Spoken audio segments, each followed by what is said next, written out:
Hello guys, இன்னைக்கு இந்த வீடியோவில் வந்து டபுள் சைடட் ட்ரையாங்கல்னா என்னன்னு பார்க்க போகிறோம். ஓகே, லாஸ்ட் 2 வீடியோஸில் நீங்கள் பார்த்துருந்தீங்கன்னா லெஃப்ட் அலைன் ட்ரையாங்கல் பார்த்துருப்போம், தென் இன்வெர்டட் லெஃப்ட் அலைன் ட்ரையாங்கல் பார்த்துருப்போம். ஏன் இப்போ நான் அதை பற்றி பேசினேன் அப்படின்னா, இப்போ இந்த ட்ரையாங்கல் பார்க்க எப்படி இருக்கு? கிட்டத்தட்ட சம்திங் லைக் எப்படி ஒரு ட்ரையாங்கல் பார்த்துட்டு இருக்க மாதிரி இருக்குல்ல.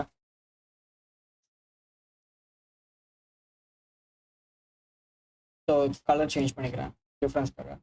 ஸோ கிட்டத்தட்ட பார்க்க ட்ரையாங்கல் இப்படி பார்த்துட்டு இருக்க மாதிரி இருக்கு. கரெக்டா? நார்மலாக இருக்க ட்ரையாங்கல் அப்படியே திருப்பி படுத்துற மாதிரி இருக்கு.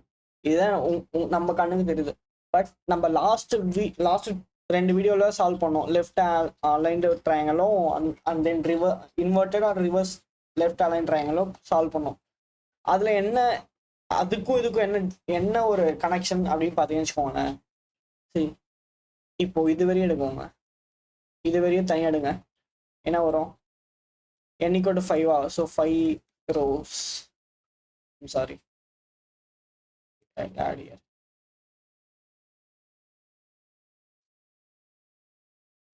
5 rows.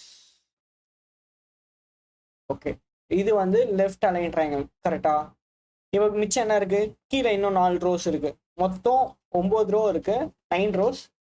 We took 5 rows for the first pattern, and second patternக்கு நம்ம 4 rows எடுத்துக்கிறோம். ஸோ செகண்ட் பேட்டர்ன் என்ன இருக்கு? 4 rows.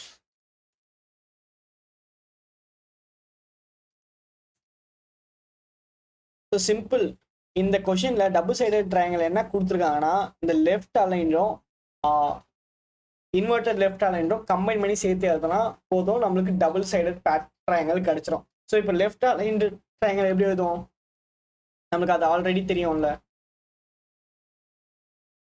அந்த வீடியோ பார்க்கலன்னா பார்த்துட்டு வாங்க தயவு செஞ்சு. அது நம்மளுக்கு ஆல்ரெடி தெரியும். ஃபார் ஐ வந்துட்டு ரோ சொல்லுவோம். ஸோ ரோ எப்பவுமே i less than n, 0 to n வரைக்கும் போவோம், i++. ஓகேவா? அப்புறம் ஜே வந்துட்டு காலம் சொல்லுவோம். ஜே வந்து start from 0. This is for left align triangle. Okay, j less than or equal to i, j++. ஓகேவா? இப்போ இந்த ஜேல நம்ம வந்து ஸ்டாரை பிரிண்ட் பண்ணுவோம். பிரிண்ட் ஸ்டார், அப்புறம் இந்த க்ளோஸ் பண்ணிட்டு அப்புறம் நெக்ஸ்ட் லைன் பிரிண்ட் பண்ணுவோம். Print new line. ஓகேவா? ஸோ இதுதான் left align triangle. So right align triangle ஒன்றும் இல்லை. இங்கே 0 to n-i போடுவோம். ஓகேவா? So same thing. பட் முதல் நம்ம என்ன பண்ணுறோம்? லெஃப்ட் அலைன்ட பிரிண்ட் பண்ணிடுறோம், அதுக்கப்புறம் இன்வெர்டட் லெஃப்ட் அலைன்ட பிரிண்ட் பண்ணுறோம். ஆனால் இப்போ பார்த்தீங்கன்னு வச்சுக்கோங்களேன், n = 5 கொடுத்தா ஸோ 5 row நம்ம பிரிண்ட் பண்ணிட்டோம். பட் இங்கே 4 rows தான் பிரிண்ட் பண்ணணும். அப்போ என்னோட வேல்யூ ஒன்று ரெடியூஸ் பண்ணணும்.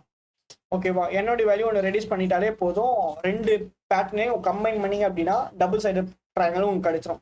ஸோ ஈஸி தான். லாஸ்ட் 2 வீடியோஸ் பார்த்தீங்கன்னா உங்களுக்கு அது ஈஸியாக புரிஞ்சிடும். ஸோ இப்போ அதோட ப்ரோக்ராம் பார்ப்போம். ஸோ இப்போ இங்கிருந்து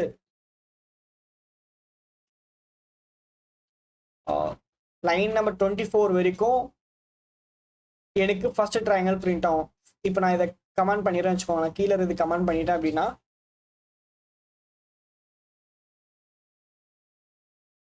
கமெண்ட் பண்ணிட்டேன். இப்போ நான் கம்பைல் பண்ணிட்டு ரன் பண்ணேன் அப்படின்னா லெஃப்ட் ஹேண்ட் ட்ரையாங்கல் கிடைச்சிரும். 5 கொடுக்குறேன். ஸோ லெஃப்ட் அலைன் ட்ரையாங்கல் கிடைச்சிச்சு, 5 row கிடைச்சிருக்கு. இப்போ எனக்கு என்ன பண்ணணும்? இன்வெர்டட் லெஃப்ட் அலைன் ட்ரையாங்கலை பிரிண்ட் பண்ணணும். பட் என்னோட வேல்யூ ஒன்று ரெடியூஸ் பண்ணணும். ஸோ நான் என்னோட வேல்யூ ஒன்று ரெடியூஸ் பண்ணிட்டேன். n = n-1 ரெடியூஸ் பண்ணிட்டு இன்வெர்டட் லெஃப்ட் ட்ரையாங்கலோடைய கண்டிஷன் எழுதியிருக்கேன். ஸோ இப்போ நான் ரன் பண்ணேன் அப்படின்னா I got double sided triangle. ஓகேவா? சிம்பிள். நீங்கள் அதுக்கு அந்த ப்ரோக்ராம் அந்த ரெண்டு வீடியோ வாட்ச் பண்ணிட்டு வாங்க. பிகாஸ் அதில் நிறைய பேட்டர்னை சால்வ் பண்ணியிருப்போம், சேம் ரிலேட்டட் பேட்டர்னை. Okay, bye guys. சப்ஸ்கிரைப் பண்ணிடுங்க.